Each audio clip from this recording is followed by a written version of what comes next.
Hindi naman kayo expert pagdating sa pangangailangan ng mga OFWs. They are the experts. That's why when they submit to you documents telling you that these are the reasons why we need this amount para sa mga ganito, mas alam nila kung ano yung pangangailangan ng mga OFWs. Ibalik natin itong 300 million pesos na original request. DBM, huwag kayong pumalag. Dahil kung hindi, tatamaan kayo sa akin. Yung ahensya na nagbibigay probitsyo sa bayan natin, nagbibigay ng kita sa bayan natin, trilyones, tinatapyasan nyo. Pero yung mga ahensya na hindi naman nagbibigay ng kita at nagiging source lang ng korupsyon, yun yung hindi nyo binabawasan. Bakit? May commission ba kayo doon? Thank you, Mr. Chair. Bago sa aking opening statement, andito pa si Attorney Sherilyn Malonzo. Is she here? Mr. Chair, nasa Operation Center po siya at ongoing po. Meron po siyang But anyway, sa program po. I would like to thank and at the same time congratulate Attorney Sherilyn Malonzo, Director for Operations ng OWA. Kasi Mr. Chair, noong Thursday, meron pong isang OFW domestic worker natin sa Kuwait, si Margie Pasalgon. Nagsumbong siya sa akin dahil siya minamaltrato at kinakawawa, binabastos, binababoy ng anak ng kanyang amo. In less than 24 hours, napauwi niya agad itong ating OFW. Kaya thank you, OWA. Thank you. Now, Mr. Chair, dear colleagues, and to our resource persons and guests, good morning. Hindi may kakaila ang umaapaw na kontribusyon ng ating mga OFWs, mga tinaguriang modern-day heroes sa ating bansa. Last year, their total remittances amounted to 2.2 trillion pesos, which is equivalent to 8.3% of our total gross domestic product or GDP. Dahil sa kanilang mga sakripisyo, pawis, pagod at luha na natiling matatag ang ating ekonomiya. Samantala, nasa 10.2 billion pesos lang ang proposed budget ng DMW. Ang ahensyang itinalagang magbigay ng kalinga at proteksyon para sa ating mga OFWs. In other words, kakapiranggot lamang ang budget ng ating gobyerno kumpara sa napakalaking kontribusyon ng ating mga OFW sa ating bansa. Parang hindi naman ata tama ito. Napakaliit. 10.2 billion pesos lamang hinihingi ng DMW. Budget nila kumpara sa trilyon kada taon ng kanilang pinapasok. Noong 2022, 2.09 trillion pesos.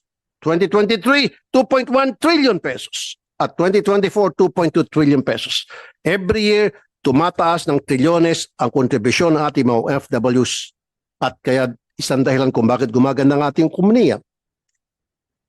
Ngayong araw bilang Chairman ng Senate Committee on Migrant Workers, narito ako para suportahan ng buong buo ang budget para sa DMW at OWA para mabigyan ng sapat na proteksyon ang ating mga OFWs.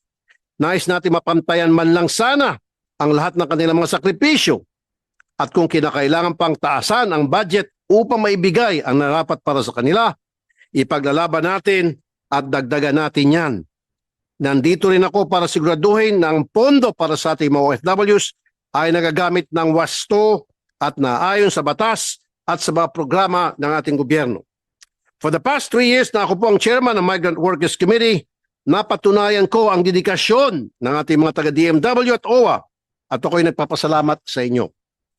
Salamat sa DMW at OWA dahil agarang natugunan ang ating mga problema sa mga nakarang hearings at nag-issue kayo ng Advisory 25-August 22, 2025 kung saan ipapatupad na ang Know Your Employer program. Mandatory video conferencing between worker and employer before deployment with preview of job description, accommodation, employer's background, including medical and criminal background. Yan talaga hiniling ko at pinagbigyan niyo ako. Maraming salamat. Number 2, increase in minimum wage for domestic workers. From $400 ngayon ay magiging $500 a month na. Mas mataas pa yung ating mga OFWs ngayon kaysa sa mga ibang lahi. Ibig sabihin, mas nakakalamang ang ating mga OFWs pagdating sa sweldo sa ating mga domestic workers kumpara sa kanilang mga counterpart na mga ibang lahi. Number 3, annual medical checkups for OFWs and any work-related hospitalization and treatment shall be shouldered by the agency or employer. Number 4, launch of Kumusta Kabayan app, welfare monitoring system through calls and messaging, referral to legal, medical, financial, and psychosocial assistance. Number 5, strict standard for accommodation, houses, and monitoring. Number 6, whitelisting system for PRAs, Philippine Recruitment Agencies, and FRAs, foreign recruitment agencies. And number 7, reiteration of the right to passport. That passport is a property of the OFW and should not be withheld or confiscated. Thank you again. In addition, I'm thankful for the issuance of an advisory to manning agencies and ship owners allowing rerouting of ships in war-stricken and dangerous routes like the Red Sea and the Gulf of Yemen, and granting our seafarers the right to refuse sailing without loss of income and benefits. Ganon din ang paglabas ng panibagong guidelines sa PEME na hindi na dapat ang mga OFWs ang gumagastos sa mga mandatory medical exams as prerequisites to employment abroad. Dati-rati pinagbabayad ng ating mga OFWs, mga seafarers sa PEME, pero ngayon natanggal na yan dahil sa ating request. Again, salamat DMW. I'm deeply grateful for all efforts, but I will continue to encourage you to serve our OFWs with utmost dignity. At higit pa sa inyong makakaya para matuldukan ang lahat ng pang-abuso sa ating mga OFWs, katuwang niyo po ako sa pagbibigay ng kaukulang serbisyo, proteksyon at pagkalinga para sa ating mga tinatawag na bagong bayani. With that, Mr. Chair, I will proceed with my questions. Nasaan dito yung DBM? Kanina binanggit ko na kung magkano contribution natin mga OFWs, bilyones at trilyones kada taon. Nag-request ang OWA para budget sa alagang OWA program ng 300 million, kasama dyan yung lounges ng mga OFW. Bakit nyo kinat from 300 million ang request nila? Binigay nyo lang 142 million. Ano meron?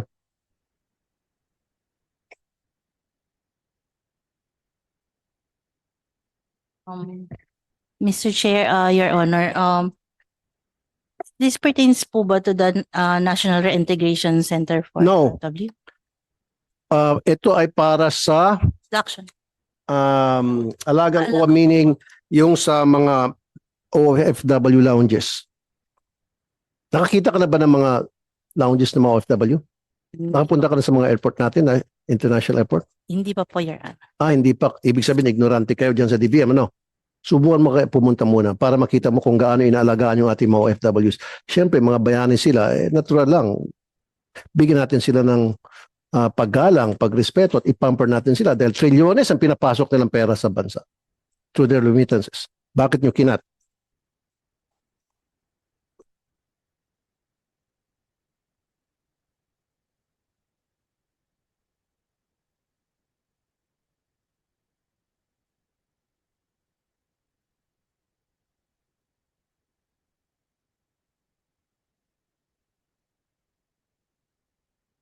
Mr. Chair, Your Honor, we're just double checking po the figures, but ang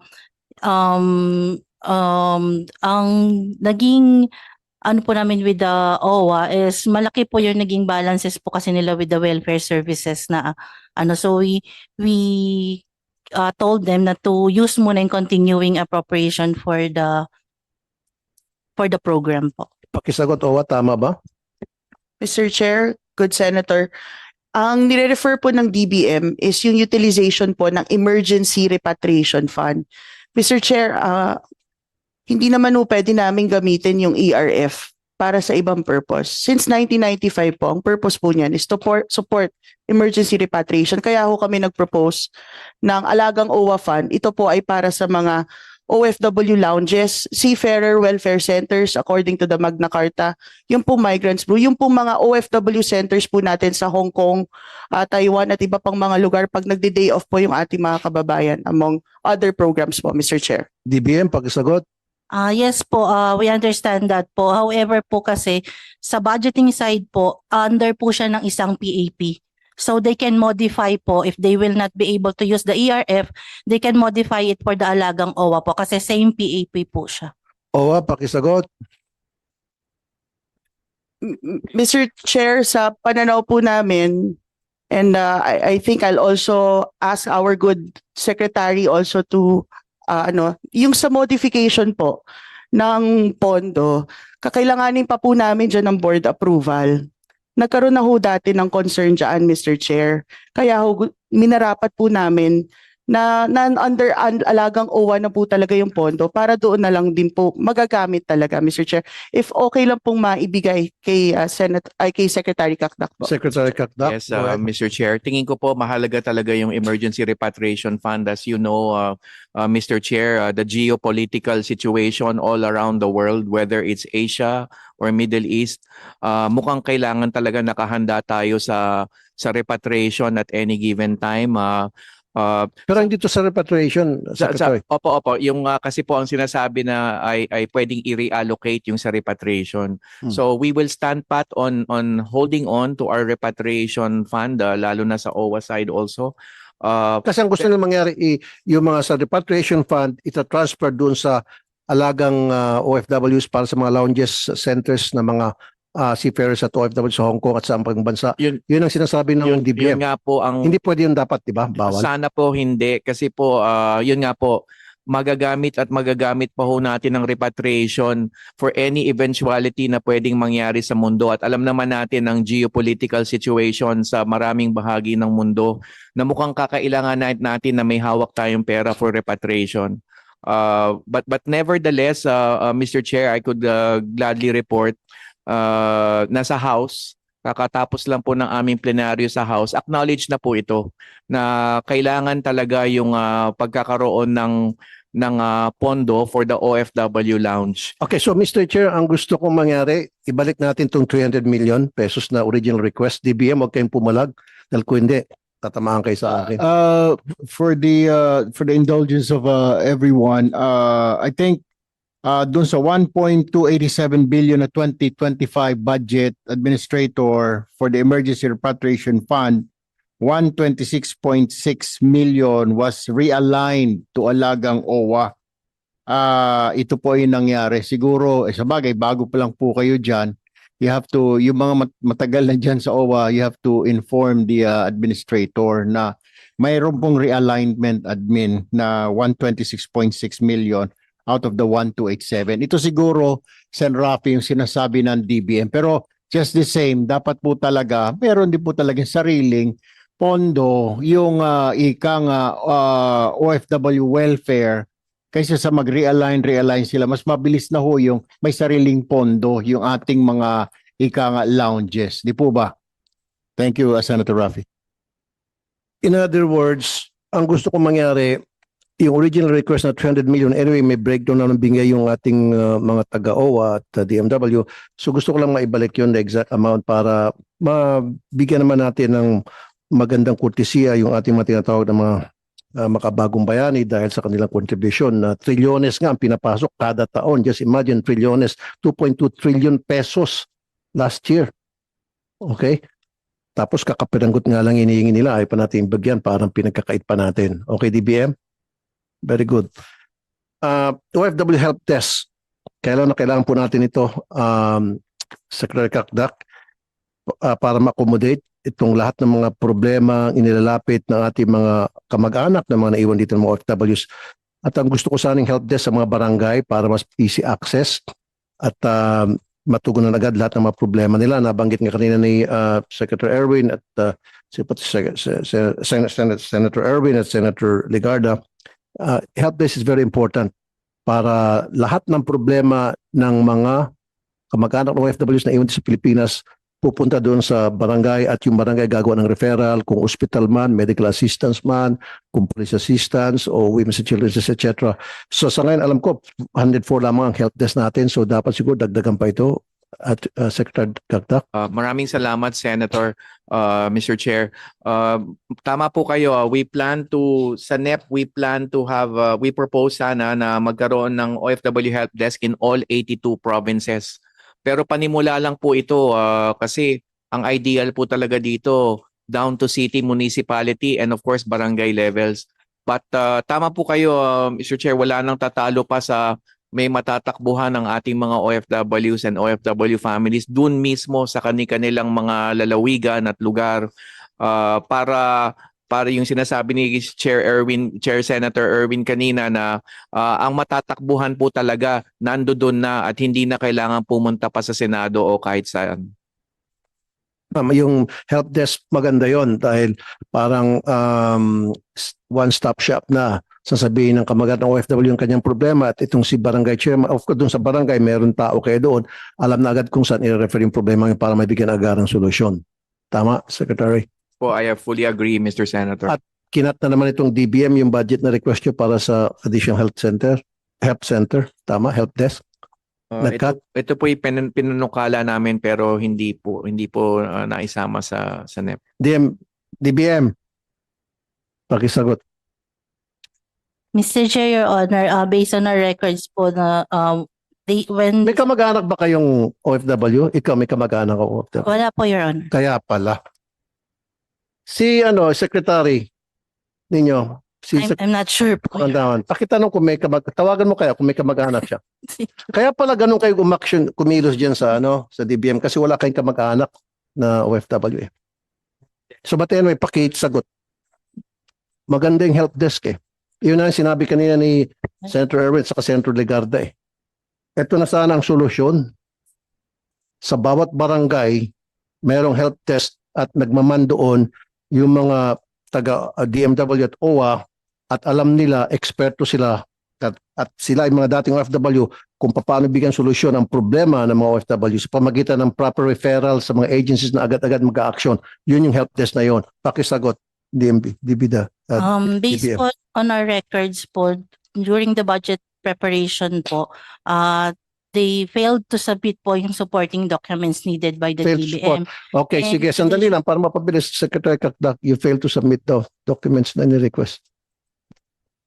Hindi ko lang ho alam kung anong ibig sabihin nun, but we will look into our records. Of course, pag nagpanukala naman po kami, ay meron kaming justification.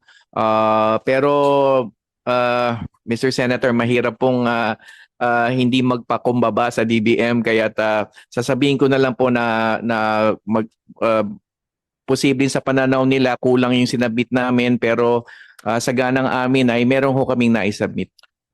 Alam mo, DBM, yun ang palagi yung sagot sa lahat ng ahensya ng gobyerno na humingi ng budget sa inyo na well justified yung budget. Sinasabi nyo, kulang sa documents. Yun yung palagi nyo sinasabi. Tama, mali. Yun yung palaging justification nyo. Kulang yung documents na sinabmit kaya hindi namin nabigay yung tamang budget na hiningi nila. Yes or no? Hindi Parang naman po, modus nyo yun eh.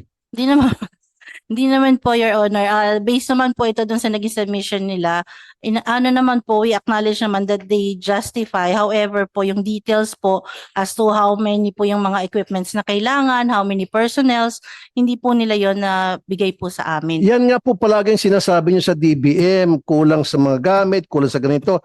Eh, hindi naman kayo expert pagdating sa pangangailangan ng mga OFWs. They are the experts. That's why when they submit to you documents telling you that these are the reasons why we need this amount para sa mga ganito, mas alam nila kung ano yung pangangailangan ng mga OFWs.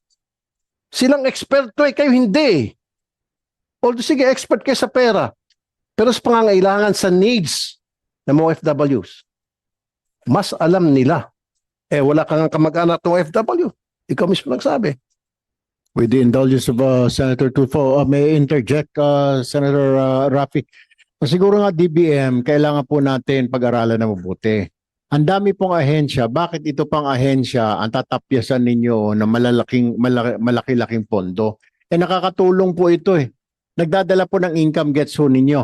Unlike sa other department, DepEd, DOH, ito ho ay nagdadala ng income at kaya ho tayo ngayon nabubuhay because tinutustusan tayo. So nararapat lamang what my Senator Rafi is saying, nararapat lamang natulungan po natin yung mga nagpapadala. Wala pong iniwan yan sa magulang, tatay, nanay, binibigyan tayo ng sustento ng baon, humihingi ngayon kailangan ng tulong, hindi natin tutulungan. Just the same, di ba? Kailangan siguro natin tingnan itong mga ito. Pwede siguro, sasabihin nyo, yung low utilization rate, siguro sa mga ibang ahensya. Pero pagdating dito sa mga ahensya na ito, kailangan po nila, kailangan po natin tulungan. Alright, DBM? Senator Raffy.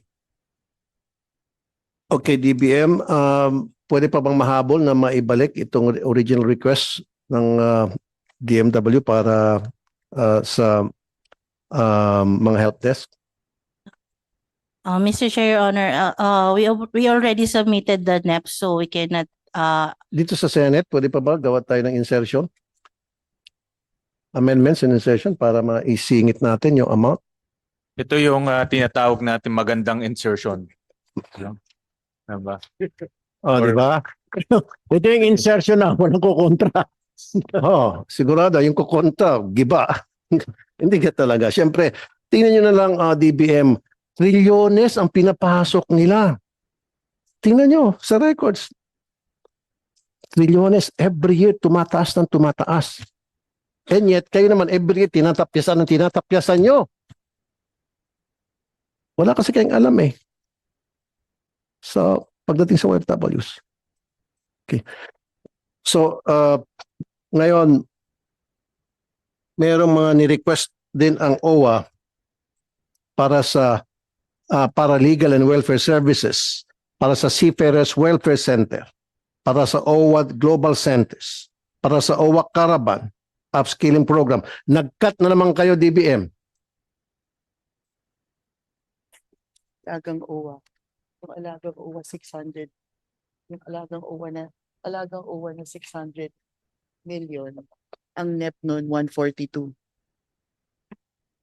OWA, magkano yung total amount na original request niyo tapos magkano yung tinapyas? Yung naging proposal po, Mr. Chair, Honorable Senator, is 600 plus million for everything po. Naging 142. Naging 142 million po, Mr. Chair. DBM, pakipaliwanag, bakit gano'n na naman? Yung ahensya na nagbibigay probitsyo sa bayan natin, nagbibigay ng kita sa bayan natin, trilyones, tinatapyasan nyo, pero yung mga ahensya na hindi naman nagbibigay ng kita at nagiging source lang ng korupsyon, yun yung hindi nyo binabawasan. Bakit? May commission ba kayo doon? Pakisagot po. Mr. Chair, Your Honor, again po, one of the parameters po, evaluation parameters made by DBM is the absorptive capacity. And given po na medyo mababa din po yung obligation nila pagdating po dito sa PEP na to, hindi po namin siya ganun ma-increase yung budget po nila. Hindi ma-increase. Ba't hindi ma-increase? Dahil sa inyong paliwanag. Hindi nyo tinatanong yung OWA. Dapat pag ganon, tinatawag nyo OWA, nag-uusap kayo, pakipaliwanag. Kung kulang pa sa paliwanag, kung hindi pa kayo satisfied doon sa naka-reiterate doon sa kanilang proposal, then call them and have them explain before totally canceling it.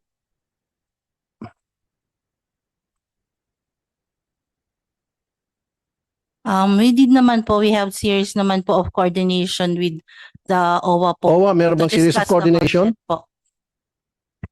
Mr. Chair, Honorable Senator, meron naman po kaming coordination. If I may be given a chance, no, yung emergency repatriation fund po kasi, yung nature po niyan contingent.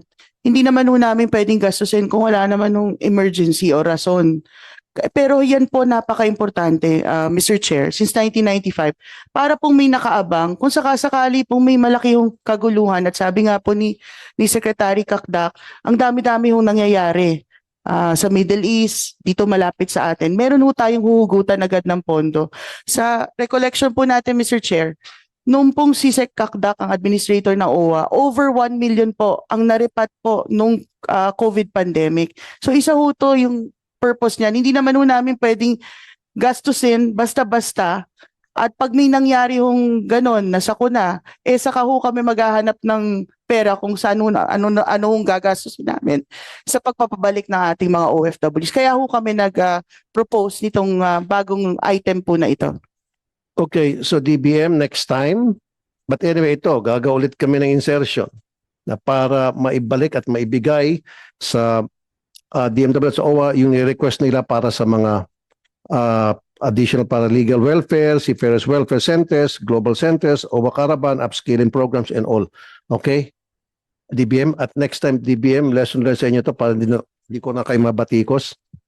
Kausapin nyo muna. They're the experts eh. They know kung ano yung narapat para sa mga OFWs natin.